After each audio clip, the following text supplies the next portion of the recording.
Welcome to Axis of Truth on JNS. I'm Emily Schrader, and in today's episode, we'll be speaking about the shocking survey which showed 60% of Gen Z Americans are supporting Hamas over Israel. We'll also discuss Qatar's role in the public manipulation game, and we'll have an exclusive interview with the U.S. Ambassador to Israel, Mike Huckabee. But to start, let's talk a little bit about Qatar. Qatar is executing what looks like a well-funded conspiracy to shift Western perception and undermine Israel. And let me explain why all the West, especially the U.S., should be paying attention to this calculated state-run campaign. Let's start with social media. A study found that 25% of accounts boosting anti-Israel influencers on X were fake bots spreading content that even justified taking civilians hostage by Hamas, reaching over 200 million views. Those viral videos and TikToks are not spontaneous outrage. They're coordinated manipulation through bot networks, with evidence often pointing to Qatari-linked campaigns. Next, academia. Qatar has pumped at least $4.7 billion into U.S. universities. In recent years, it became the largest foreign donor in U.S. higher education. That's Qatari money and influence flowing into American classrooms. And the results? Anti-Semitic, pro-terror campus movements. Of course, being a wealthy Gulf state, Qatar also uses lobbying, PR, and pet projects to smooth its image over in Washington with lavish gifts and hefty donations to major think tanks, far beyond traditional lobbying efforts. Major probes have revealed Qatar's absurd levels of corruption and hypocrisy, from handing cash to FIFA officials for sporting tournaments to hosting Hamas terrorists while playing mediator in negotiations. Now, in media, Qatar runs Al Jazeera. Now, Al Jazeera is the unofficial network of Hamas itself. Al Jazeera Arabic has been used for decades to promote terror and incite violence, such as throwing a birthday party for Hezbollah terrorist Samir Kuntar, or producing a completely fake story that an Israeli baby murdered by Hamas on October 7th was an AI-generated photo. On top of Al Jazeera, there are outlets like Middle East Eye, which, while not officially owned by Qatar, coincidentally regurgitate the exact same propaganda and Muslim Brotherhood narrative, thus massively amplifying stories of alleged tragedies from Gaza that time after time turn out to be hoaxes. Kind of makes you wonder, doesn't it? Al Jazeera is so obvious in their terror advocacy that Saudi Arabia, Bahrain, UAE, and Egypt have all previously banned the network over their support for terrorism. Yet the West is still blissfully unaware of the psyop taking place right under their nose. The irony is that all the accusations that anti-Semites lob at Jews and at Israel, controlling the banks, the media, academia, politicians. These are all things that Qatar is doing, and no one is paying attention. While Hamas leaders live in luxury in Doha, Qatar pretends that they are impartial mediators in these hostage negotiations with Israel, and the world is somehow accepting this. Qatar is buying off journalists on the American left and right, manipulating social media and campuses, gifting Western leaders with planes and other luxuries, and pushing fake news actively. Because at the end of the day, they think that you're stupid. So this is your wake-up call. Fight back. Don't be played by this corrupt regime's tactics. And now for our headlines, let's start with something a little bit less related to Qatar, but indirectly related as it stands today. Qatar, of course, is not the only player in this well-funded game of digital manipulation. A recent survey reveals that Gen Z is growing increasingly skeptical of U.S. global leadership. An alarming Harvard-Harris poll discovered that 60% of U.S. Gen Z voices support Hamas over Israel. And many in this generation also favor a more modest American role in world affairs, proving that they know very little about the dangers of totalitarian regimes. But here's the problem. Social media is radicalizing young people, and it is not just homegrown.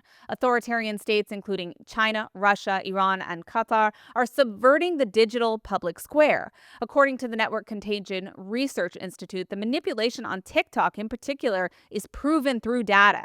Pro-Ukraine content is hidden while pro-Russia content is boosted. Pro-Israel content is silenced while pro-Palestinian content is pushed to the top. Pro-India content downplayed while pro-Pakistan content, you guessed it, artificially amplified. And in every case, pro-China content is promoted while pro-Taiwan content is buried. Other studies confirm that China, Russia, and Iran are waging a relentless information war against Western democracies. They exploit emotion-driven content to distort debate and turn these digital platforms into tools of propaganda. And this is why Gen Z is so vulnerable. They live online. They form opinions from content that is not organic, but engineered to shape how they think. Videos that seem benign or memes that are designed to sway political views and make young audience susceptible to foreign propaganda without the viewer even being aware of what they're watching. Already we see a generation open to these soft power campaigns that shift worldviews really without firing a single bullet. The broader trend in Gen Z foreign policy views might look like nuance, but it's not. The engine fueling it is foreign disinformation warfare. We have to regain control of the digital war, of the digital front, or we will lose an entire generation to hostile state-run propaganda. And now, well, on to the bastion of iniquity that is the United Nations. I mean, this month, the United Nations General Assembly is poised to take a dangerous step forward for Palestinian statehood. France, Australia, Canada, and the UK are intending to recognize a Palestinian state at the UN in an effort to what they call advance peace, because apparently taking hostages is the best way to achieve statehood. Right, United Nations? Past upgrades like the May 2024 resolution granting Palestinians additional rights in the UN have not produced peaceful leadership or even limited Hamas control. And there's no evidence that this time will be any different. Unilateral recognition without a clear repudiation of hostage-taking signals that there are no consequences for kidnapping, and it legitimizes it as statecraft. Now, most likely, these governments are responding to domestic pressures from a minority of extremist migrants rather than acting for Palestinian welfare. In Toronto, for example, police have dealt with more than 1,500 demonstrations against Israel, often with blatant anti-Semitism and support for terror. UK, Australia, and France have all seen very similar scenes. Western states supporting Palestinian statehood is kind of like throwing a bone domestically to an extremist group of bullies, and one that really hates Jews, too.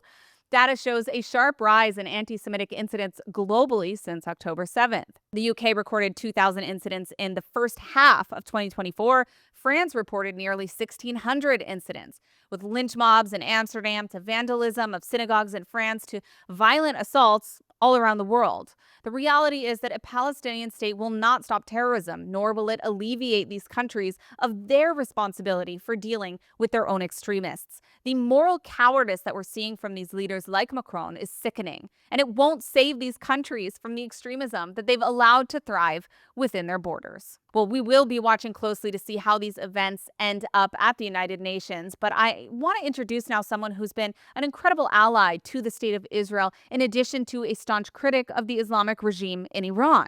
This week, I sat down with the American ambassador to Israel, Mike Huckabee, to discuss Gaza, Iran, and whether or not support for Israel is waning in America. Let's take a look. Ambassador Huckabee, it's such an honor to have you with us here on Axis of Truth. Thank you for joining us today. Emily, it is a pleasure. Thank you for having the conversation. So I want to start by asking you, you've been such a staunch voice for Israel throughout all of your career, in journalism or in public office, and of course now as the ambassador to Israel. Yet today we hear a lot of criticism from many Americans about the U.S. Israel relationship. I want to ask you, do you think that American support for Israel is waning?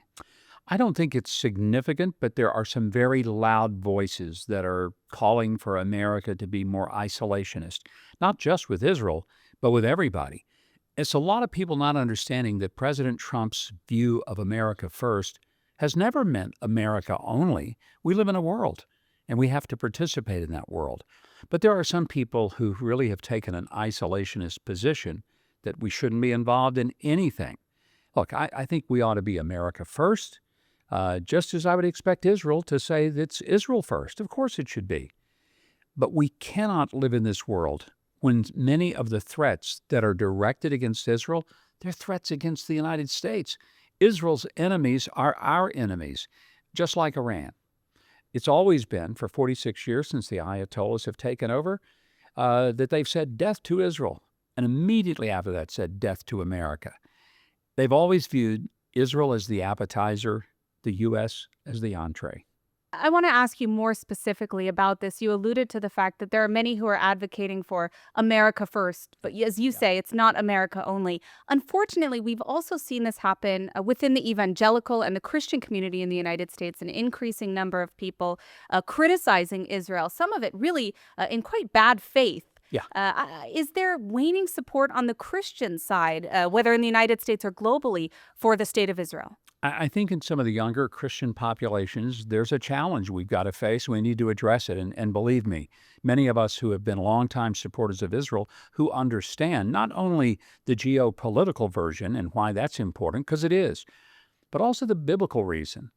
That is even more important. And I think evangelicals have failed to do a good job reaching out to the younger generation and explaining why, whether they like it or not, we are absolutely joined at the hip, and we need to be.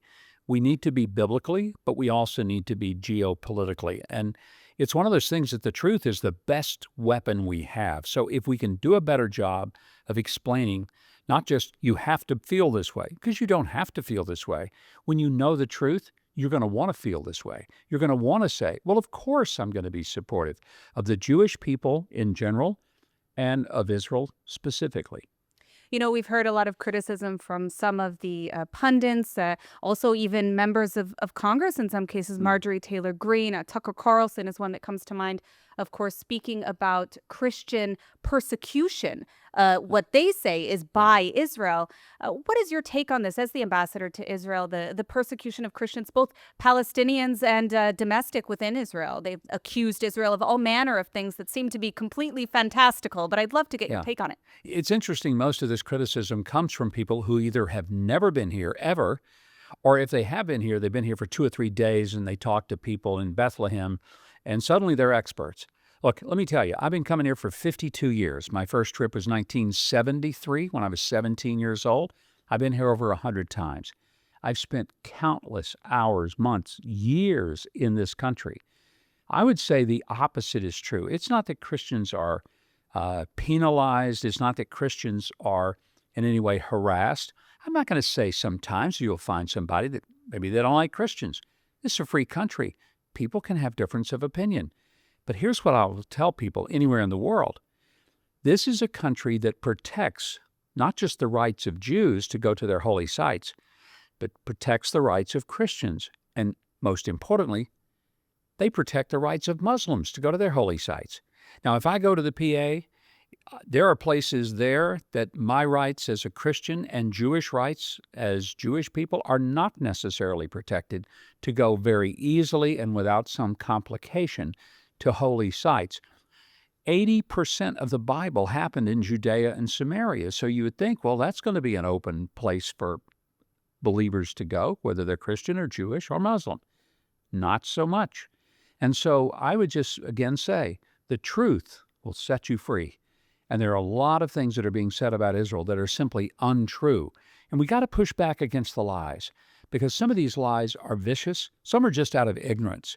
But whether they're intentionally trying to hurt Israel for reasons that are irrational to me, or whether people are just not informed and they're ignorant of truth, we still have to respond, and we have to present what truth looks like.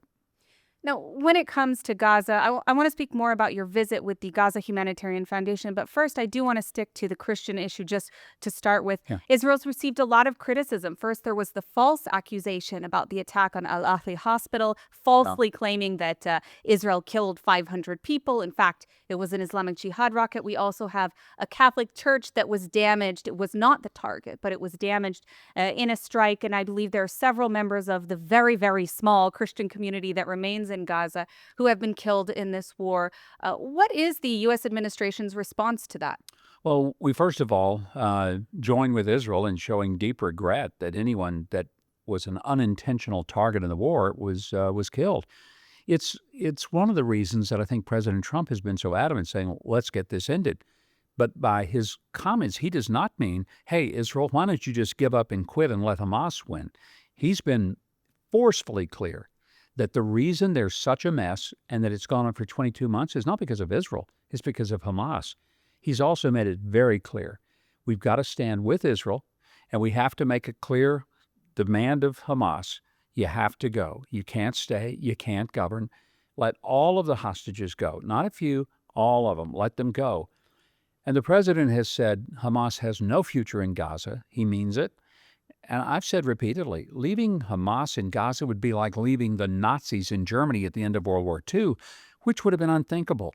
And it would be unthinkable to let the savages, the uncivilized savages who did what they did on October 7th, think that they have a future, think that they have some level of that they're going to be able to survive after what they did to 1,200 people they murdered brutally, massacred them, and then the hostages that they have taken, tortured, and held for 22 months. Well, I think even beyond that, we see their ongoing persecution of Palestinians inside of Gaza, which brings Yes. me to my next question about the Gaza Humanitarian Foundation. This is a joint Israeli-American initiative to bring aid, to provide aid directly into the hands of the Palestinian people. And yet they've received so much criticism in really what I can only explain as a smear campaign across the international media. You were there. You were in Gaza. You were with GHF. What did you see there? Is there starvation? And who's responsible for what's happening? If there's any starvation, it's because of Hamas. Hamas has stolen most of the food that the UN tried to get through. The UN has been very stubborn about the way it got its food in there. And the UN doesn't like the GHF. They don't like it because it's not their model. But here's the fact. GHF has fed now, we're getting just about to the 150 million meals that have been served in really 2.5 months. It has been very successful, and it has accomplished what President Trump charged us with doing. Get food to people who are hungry and get it in a way that Hamas can't steal it. Well, those two things have been accomplished. Hadn't been perfect, but no humanitarian effort in the middle of a hot war is. But what it has done, it has given food to people in a responsible way. I'm not saying Hamas can't steal a box of food here and there, but there's no incentive for them to steal one box that'll last a family of 5 for 8 to 10 days. They were stealing trucks. They were warehousing food, thousands of tons of it, selling it on the black market, making money. They made $500 million last year, Hamas did, selling food with which they financed the war. So when the UN let their food get stolen, when it got looted, it wasn't just that it hurt the hungry people that they're supposed to care about. It actually empowered, emboldened, and it enriched Hamas. That's why that model was such a failure. And it's why Hamas hates GHF. In many of their iterations of negotiation, they have demanded that before they'll do any peace deal, any ceasefire deal, GHS has to discontinue. Now, why would you want to get rid of a humanitarian feeding operation? Well, one, you don't care about the people, the Palestinians that are getting food in the first place. And the second, because it's working. It's working and it's cutting into their profit. So they don't like the business model of GHF, but having seen it firsthand and seeing the other models, I'm telling you, GHF has been really a very significant success. And I hope we can only scale it up and continue to see more people get help through that means. Absolutely. Hopefully the UN can learn something from GHF instead of trying to work against them. As you know, Ambassador, the Islamic Republic of Iran is the world's biggest state sponsor of terrorism, from the Houthis to Hezbollah to Hamas to the IRGC itself. What is the strategy? What should be the strategy for the United States and for Israel when it comes to fighting against the Islamic Republic? And would the end goal be a regime change in Iran? I mean, I think on a personal level, maybe that would be a wonderful thing, but I think a regime change needs to happen from within. It is not the official U.S. policy that we are trying to bring about a regime change, because it's not our business. I mean, I think we would not shed a tear if the people of Iran rose up and overthrew this horrible government that overthrew the government that they once had, a government that left them with a beautiful, wonderful, modernized culture and really one of the most advanced cultures on earth. It was a place of beauty, a place of modernity. It was a place of academic freedom, of medical advancement. It was a very powerful, rich, and delightful country. The Ayatollahs came in 1979. They destroyed the antiquities. They squelched art. They put women under a very hard thumb and basically took away all the rights of women who had wonderful rights under the old Persian culture. And they made it pretty much almost an unlivable kind of environment where they were so strict and rigid. There have been a few attempts over the past 46 years for the people to rise up, most recently and perhaps most significantly in 2009 with the grain movement. Maybe something like that will happen again. I hope so, because the people of Iran, not the government, but the people of Iran, they're good, they're decent people, they deserve better, and they'll only get something better when they unshackle themselves from this autocratic and despotic government that they've been under for all this time. Absolutely. I think it's also interesting that since October 7th, we've seen such steadfast support from the Iranian community all around the world. Really been remarkable because we're supposed to be enemies. So it's been interesting. Shortly after the war between Israel and Iran, we saw that President Trump made a statement that left some scratching their heads a little bit, saying that he prevented Israel from taking out the Ayatollah Khamenei. I know that there are also many Iranians who expressed disappointment with the very sudden, or what they perceive to be sudden, ceasefire between Israel and Iran. In their view, they see it as leading to an internal crackdown against the people. We've seen 21,000 Iranians arrested since the end of the war, falsely accused of being Mossad spies. Dozens have been executed. I wanted to ask you, why did President Trump, at least in the eyes of Iranians, provide this regime a lifeline to continue when they were very close to sinking as a result of the Israeli targeting, not just of IRGC and nuclear sites, but of symbolic, like the IRIB, the state broadcaster within Iran, when they were so close to falling as it is? And is the president aware that the majority of Iranians do indeed want a change of regime? I think the president understands that if the Iranian government is changed by the U.S. or even by Israel or someone from without, it could create a resentment. And the Iranian people would say, that's none of your business. If Right. we want to change the government, we will. It's almost like within a family, a brother and sister can be fighting unmercifully. And if some kid from the neighborhood comes in and starts beating up on the sister, you know who's the first one to defend the sister? It's the brother.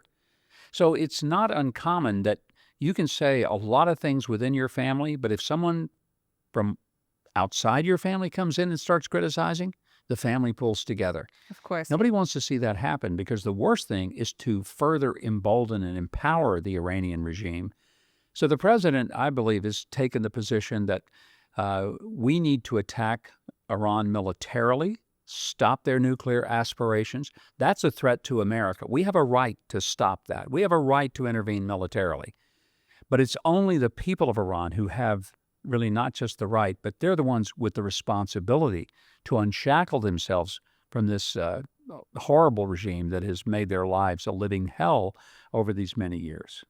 Are there perhaps any plans on the agenda for the United States to further empower the people? I know a lot of people inside of Iran have requested assistance with things like shutting off the internet. It's been probably the biggest challenge to organizing mass protests and to actually for them being able to take matters into their own hands and change this regime. Is the U.S. doing anything to support the Iranian people on this front or in other creative ways? Well, Elon Musk has done a lot to try to get Starlink into Iran, because that's the lifeline. If people can access the internet, but like in places like China, where the government shuts it down and only allows people to sort of access information that the government wants them to access, if they have access to Starlink, then they have access to the world.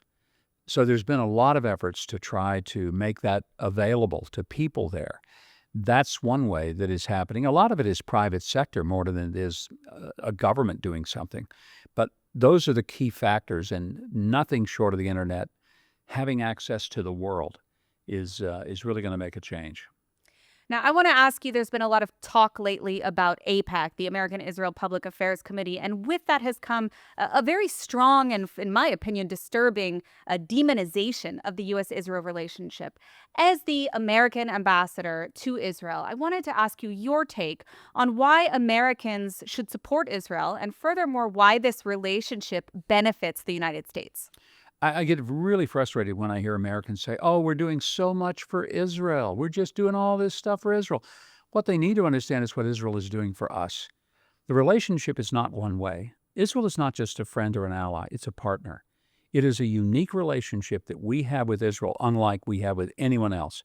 What we gain in intelligence sharing for counterterrorism to protect American lives, which Americans go to sleep at night not realizing that the cooperative efforts between Americans and Israelis have kept them safer than they would have been. They don't understand that the military hardware we share makes it safer for them. And also, if our military does engage in activity, they're better off because of the battle-trained capacity that we've learned from the Israelis. There's more than that. We share a common value system. There's no other democracy in this part of the world where people have freedom of speech, freedom of movement, freedom of government. They elect their own officials, and then they can criticize the heck out of their officials. And boy, oh boy, do they ever do it in Israel. Americans don't appreciate that. You try saying some of the things that Israelis say about their own government. Try that in Doha. Try it in Riyadh. Try it in Tehran. See how far that goes. Try it in Gaza City. If you want to march up and down the street with a rainbow flag in one of the very authoritarian Muslim countries, good luck with that. In Gaza, you get thrown off the roof for far less than that. In Israel, you have freedom. But there are things that on a practical level, America benefits. If Americans have a cell phone, thank Israel. If Americans have a relative whose life has been saved by the heart procedure that was done by catheterization or a stent, thank Israel. If they like seedless watermelons and cherry tomatoes, thank Israel. I could go through a long list of things that Israel has created that we in the U.S. take for granted and assume that we created. Truth is, a lot of those things were innovated and first developed in Israel, then came to the United States where they could be scaled up to a larger marketplace. Yeah, it's definitely true, not only with fruits and vegetables, but also with security. I mean, look at Iron Dome, and the cooperation between the two countries is really, really remarkable. And I think there is no example more prominent than when you look at the sort of tag team strikes on the Islamic Republic of Iran and their nuclear program. Before we wrap up, I do want to ask you just one more question about this war and how it's been reported overall. I mean, we've seen President Trump strongly criticize the media for their bias on this issue and, of course, many others. And we have certainly seen that internationally across the media, but also the American media, just totally getting the story wrong for almost from start to finish, especially with GHF, as I mentioned. What have you seen? I mean, what has been your response to the blatant media bias? And I hesitate to even call it bias because in some cases it's pure disinformation since October 7th. It's propaganda. It's not that they've made mistakes. They are intentionally attempting to make Israel the bad guy. Look, there's one reason this conflict has happened. There's one reason that Gaza has been reduced to a rubble.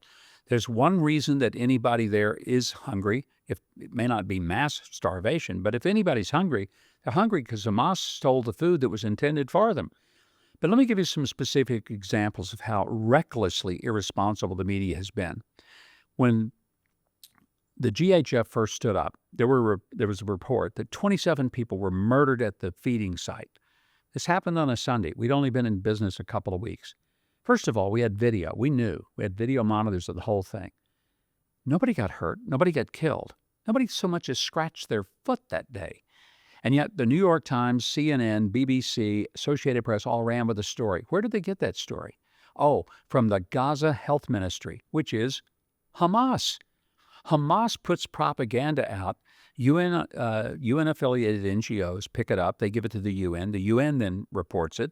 They just take it without verifying it, without checking it out in any way. And then all the news agencies run it as if it's been vetted and verified, which it has not. Here's some more. The New York Times a few weeks ago ran a front page picture of a child that looked emaciated. They said, this is the picture of starvation in Gaza. But the child wasn't starving. The child had a birth defect. Other pictures showed children who looked hungry, but what they failed to point out, which was obvious to anyone who thought about it, was that the parents and the siblings who were also in the picture were clearly well fed. Then there was the story of the Italian newspaper that reported a child and showed the picture and said the child died of starvation from Gaza, but he had been rushed to an Italian hospital. What they didn't say was the Israelis were the ones who got the child to the Italian hospital, and the child wasn't starving. The child had acute leukemia and died, not of starvation, died of leukemia. The death was tragic. But what was heroic was that the Israelis extricated the child, got him to treatment. Unfortunately, it was too late, but they used that as a tool that Israel had killed the kid with starvation. If the child had died of starvation, which he did not, it wasn't Israel that starved him. It was Hamas. And I push back all the time with reporters and I ask them this question: when in the history of the world, ever, name me one occasion in which the country that was attacked was expected to feed the country that attacked them in the middle of the war? Yet have I had one person, in or out of the media, ever be able to point to me such an example. And when the UK and its Prime Minister, Mr. Starmer, were complaining of how bad Israel was behaving and how they should, in fact, just go ahead and declare a Palestinian state, and they weren't dropping enough, Israel wasn't dropping enough food in on the Gazans, I said, Mr. Starmer might want to do a little study of his country's history. If he'd go back, he'd remember that during World War II in 1945, the Brits were not dropping pallets of food on Dresden. They were dropping very heavy bombs, and 30,000 civilians were killed by those bombs. He might want to sit this one out. He's probably not the best critic to be telling Israel what it ought to be doing. If anything, Israel doesn't get credit for sending in 2 million tons of food, more than enough that would have fed people. They don't get credit for that. They just get condemned and criticized. But Emily, let me tell you who is starving in Gaza. I'm not sure there's mass starvation all over the country. I'm not seeing the evidence of it that gets reported, and nobody sees really the photos of it, because why? Maybe it doesn't fully exist. Pockets of hunger, yes. Pockets of starvation, probably, thanks to Hamas. But let me tell you that we know with documentation who is starving: the hostages. We've seen their pictures. I've met with their families. I know what they look like when they went into captivity. I know what they look like now in the most recent pictures. They're starving. I want to know, where are the people screaming for the hostages to get food? Where's the Red Cross? Where's the UN? Where's the outrage of the European nations for the way the hostages have been treated? When they start showing some balance and putting the pressure on Hamas instead of Israel, they might regain some of their credibility. But right now, their word is dirt. All right. I don't think I could have said it better myself. Obviously, I'm in complete agreement with you. It's absolutely atrocious, the scenes that we're seeing of these hostages. And we pray, everyone at JNS here and in the country are praying for the safe return of as many of them all of them, but as many of them as possible, as soon as possible. Ambassador Huckabee, I want to thank you so much for joining us today and for all your work to support the U.S. Israel relationship. Thank you so much, Emily. It's a real honor to be with you. Thank you. And now for our weekly roundup: the good, the bad, and the ugly. The good story we have today is U.S. Secretary of State Marco Rubio, who just delivered a major reality check to the United Nations. He recently denied visas to Mahmoud Abbas and dozens of Palestinian officials who were hoping to parade into New York for the UN General Assembly.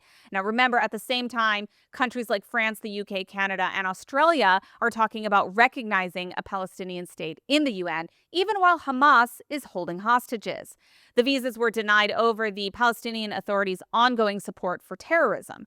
Rubio demanded that the Palestinian Authority halt its lawfare campaigns at the International Criminal Court and the International Court of Justice and publicly renounce terrorism if they want to be treated as a legitimate partner. Fair enough. And now on to our bad, or rather pathetic, story of the week. After Israel wiped out pretty much all of the entire Houthi cabinet in Yemen, social media exploded with brain-dead quips from anti-Israel freaks who don't realize that the Houthi prime minister is not the same thing as the prime minister of Yemen. Of course, we had Cenk Uygur, whom you can always count on to be a complete and utter imbecile. But we also have Mehdi Hassan, who apparently cannot tell the difference. Really, dude? I cannot believe that you're actually this ignorant. The Houthis are not a legitimate leadership of Yemen. They are a despicable terrorist group of the Islamic Republic of Iran. They've driven the country into a hideous, bloody civil war, leading to hundreds of thousands of deaths from famine and from the war. It would take you all of 10 seconds to Google this. As always, their outrage is so much larger than their intellect. Truly unbelievable. And now for the ugly story of the week. Mohammed Hadid has once again crossed into blatant anti Semitism on social media, this time on his Instagram. In his latest post, he writes that God throws them out of every single place and then urged his followers to call them by name. Gee, I wonder who he's talking about. This is not a criticism of Israeli policy. It is a classic anti Jewish trope that blames Jews for their own historical persecution, and it fits his pattern. Just weeks ago, Hadid demanded an end to the state of Israel, and that's a quote, declaring that a Jewish state should not exist. He's circulated race conspiracy theories about Jews. He's engaged in Holocaust inversion. I mean, this is a man with millions of followers using his platform to normalize hatred against a protected minority in America. Not to better the lives of Palestinians, but like so many prominent pro-Palestinian voices, to spread hatred against Jews. Well, that's a wrap for this week on Axis of Truth. Of course, we'll be back next week with more discussions, stories from the Middle East all the way to the West. I'm Emily Schrader. Be sure to follow me on social media, Emily K. Schrader or Emily in Tel Aviv. Thank you for watching, and I'll see you next week on Axis of Truth, only on JNS.